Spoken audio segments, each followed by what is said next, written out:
If you've seen any of my recent videos, you know that I've taken an interest in vintage equipment. I've come to love old machines partly out of the history, but also because these old machines tend to be industrial or commercial grade machines that a hobbyist could never justify or afford if they were purchased new. That said, they do take more space and they require special power, which is why I've installed a 3-phase power solution into my shop, which I've covered in other videos. And part of installing 3-phase power is not just installing the phase perfect or phase converter of some kind, but also running power to the machines. There are a number of ways to do that, but I decided to take the most difficult path. These are commercial grade machines, and so I thought commercial grade wiring was probably just what fits best. So I decided to learn to bend EMT conduit. This is a manual conduit bender for 3/4 inch EMT conduit. Bending conduit is notoriously difficult, or so they say, but I have found it to be a very pleasant experience. I watched a bunch of YouTube videos and tried to learn what I was doing, and I made some mistakes, but it's turning out pretty decent. Here is my first effort. This is the 3-phase sub-panel, which is fed by the Phase Perfect right next to it. I haven't run any wires or breaker yet for this machine, but I have gotten started. I had to cut a hole in the side of this panel because there were no knockouts over here. And then I bent the conduit a bit to get it to the point where I could support it. And then I ran it up the wall. And the conduit travels along the wall here until it reaches this junction box where I'm going to change directions, and there's another conduit that goes up along the truss towards the center of the building. The trusses in this building have a bit of a slope to them, so they're actually a little higher at the center of the building than they are at the edges. So I had to add a bit of a bend here in the conduit as it crosses over the middle of the building. And from there it travels a bit further on, where I made another bend so that it can go down the wall, down to an electrical disconnect, which is mounted here.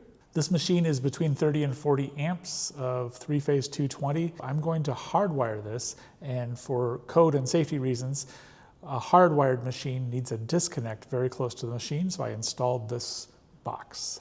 By the way, some of these shots here include a disastrously bad situation with Romex. In terms of code and safety violations, this is a nightmare, and I know it, and I am going to fix it. These are elements left over from when I removed walls from the shop. Like I said, I am going to fix this. It's on my to-do list. And please pay no attention to these elements of the video. My father worked as an electrician during his military service, and so I grew up hearing about electrical things and hearing his cautions about safety matters. And electrical work does involve things that you need to be very careful about in terms of safety.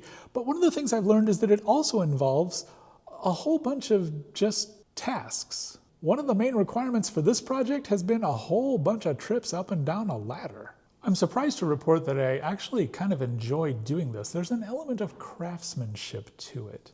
One of the videos that I watched about how to bend EMT conduit, the guy doing the video was marking his bend points with a Sharpie. And he explains in the video, I'm only doing this to make it easier for you to see the mark points on the video. Don't do this in practice. Mark it with a pencil and then erase it when you're done, because otherwise you're going to have Sharpie marks on your conduit, which will look really unprofessional. And I saw that and I said to myself, I am unprofessional. I'm an amateur. Not only am I going to mark my bend points with a Sharpie, I'm going to use a red Sharpie to make sure that they're really visible.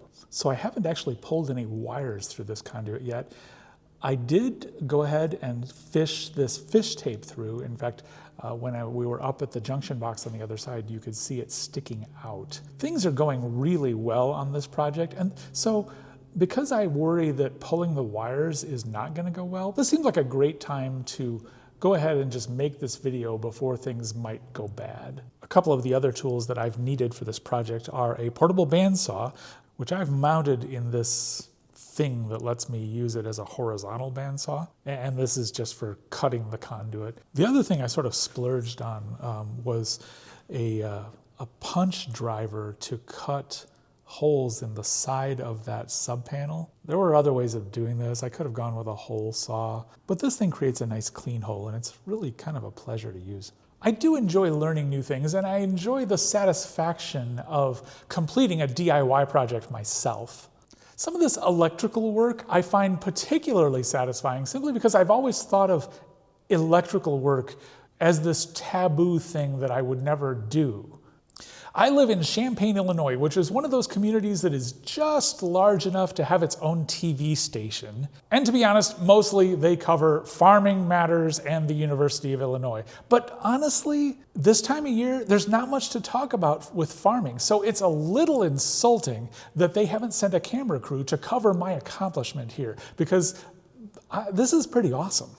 Coming up at our evening broadcast, awkward computer nerd installs conduit. Story at 10. So the next step is I need to pull these 4 wires through the conduit. I have black, red, and blue, which are the standard colors for 3-phase power, and green for the ground. The current carrying wires are 6 gauge. The ground wire is 8. Let's not be surprised if the next video on this topic involves more drama and frustration, but hopefully I can get the task done.